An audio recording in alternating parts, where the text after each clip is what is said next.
চলে এসেছি আবারও একটা রেসিপি নিয়ে। আর একদম সহজ রেসিপি, কম সময়ের মধ্যে কিভাবে একটা দুর্দান্ত সাদা রেসিপি তৈরি করে নেবেন। স্কিপ না করে যদি সম্পূর্ণটা দেখেন তাহলে বুঝতে পারবেন যে কত সহজে রেসিপিটা বানানো যায়। আর আপনারা দেখছেন সিমতাজ কিচেন। সিমতাজ কিচেনের রান্নাগুলো কেমন হচ্ছে কমেন্ট করতে কিন্তু একদমই ভুলবেন না। যদি একটু হলেও আপনাদের ভালো লেগে থাকে প্লিজ চ্যানেলটিকে সাবস্ক্রাইব করে পাশে থাকা বেল আইকনটি প্রেস করবেন। তাহলে চলুন মূল রান্নায় ফেরা যাক। তো গ্যাসের ওপর একটা কড়া বসিয়ে দিয়েছি। কড়ার মধ্যে দিয়ে দেব সর্ষের তেল। আর যে রেসিপিটা করতে চলেছি সেটা কিন্তু সর্ষের তেল দিয়ে ভীষণ ভালো লাগে। আর এখানে নিয়েছি দুটো শুকনো লঙ্কা। আর লঙ্কার পরিমাণটা অবশ্যই নিজেদের পছন্দ অনুযায়ী কম বেশি করে নিতে পারেন। তো আমি এখানে দুটো শুকনো লঙ্কা নিয়েছি, খুব ভালো করে লাল লাল করে ভাজা করে নিয়েছি। এখন ওই একই তেলের মধ্যে দিয়ে দেব একটা রসুন নিয়েছিলাম, সম্পূর্ণ রসুনটাকে আমি ছিলে রেখে দিয়েছিলাম, সেটাকে দিয়েছি। দিয়ে ফ্লেমটা একদম লো করে রেখে রসুনটা ভালো করে ভাজা করে নিতে হবে। আর লো ফ্লেমে এই কারণেই রাখা যাতে করে রসুনের কালারটাও সুন্দর আসবে, রসুনটা খুব ভালোভাবে সিদ্ধও হয়ে যাবে। এখানে একটা বড় সাইজের পেঁয়াজ নিয়েছি, পেঁয়াজটাকে ভালো করে কুচি করে রেখেছি, সেটাকে এখন দিয়ে নেব। আর রসুনটাকে না একটু সাইড করে রেখেছি।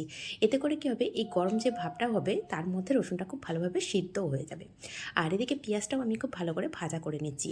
আর খুব ভালো বলতে পেঁয়াজ কিন্তু একদম ব্রেস্তা বা ব্রাউন কালার করে নিচ্ছি না, হালকা করে পেঁয়াজটাকে নরম করে নিচ্ছি। আর যাতে করে কাঁচা গন্ধটা চলে যায়, হালকা একটু নরম হয়ে যায়, কালারটা হালকা চেঞ্জ হয়ে গেছে। আর রসুনের কালারটাও দেখলেন কেমন চেঞ্জ হয়ে গেছে। তো এই পর্যায়ে সমস্ত ভাজাটা আমার কমপ্লিট হয়ে গেছে। এই পর্যায়ে আমি রসুন আর পেঁয়াজটাকে তুলে নেব। নিয়ে কড়ার মধ্যে আর কিছুই এখন ব্যবহার দেবো না। এদিকে আমি শিম নিয়েছি। তো এখানে আমি 200 গ্রাম শিম নিয়েছি। শিমটাকে আগে থেকে ভালো করে ছিলে ধুয়ে ভিজিয়ে রেখেছিলাম। তো 5 থেকে 7 মিনিট এটাকে ভেজানো ছিল। এখন আমি এই শিমটাকে জলটা ঝরিয়ে নেব। জলটা ঝরিয়ে নিয়ে এই যে কড়া ছিল সেই কড়ার মধ্যেই দিয়ে দেব। আর এর মধ্যে এই মুহূর্তে আমি কোনো তেল ব্যবহার করিনি।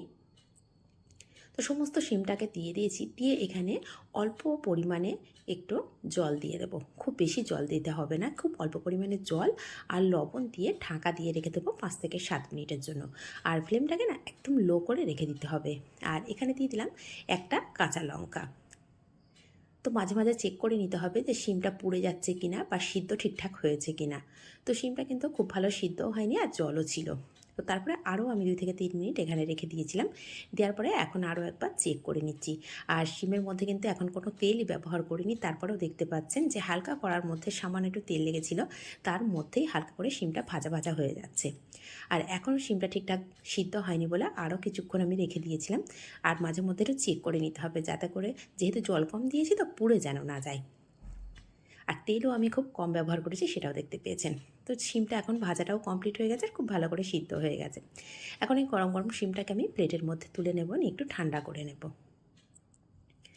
তো প্রথমে আমি যে শুকনো লঙ্কা দুটো আগে থেকে ভাজা করে রেখেছিলাম সেটাকে ভালো করে হাত দিয়ে একটু গুঁড়ো করে নিলাম।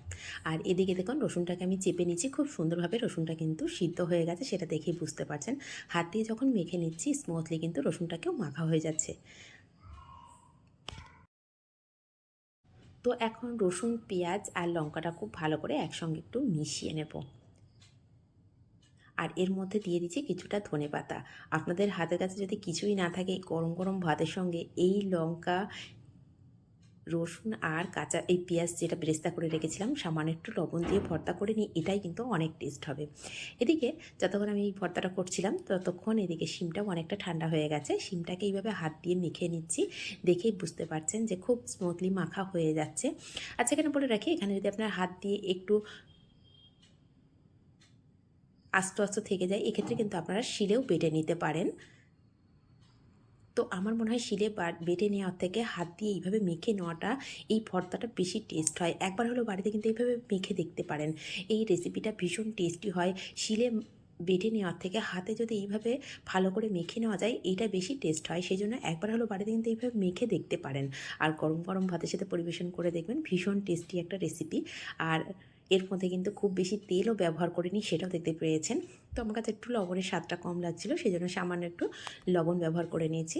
আর সিমতাজ কিচেনের রান্নাগুলো কেমন হচ্ছে সেটা যদি একটু হলেও ভালো লেগে থাকে প্লিজ চ্যানেলটিকে সাবস্ক্রাইব করে রাখবেন।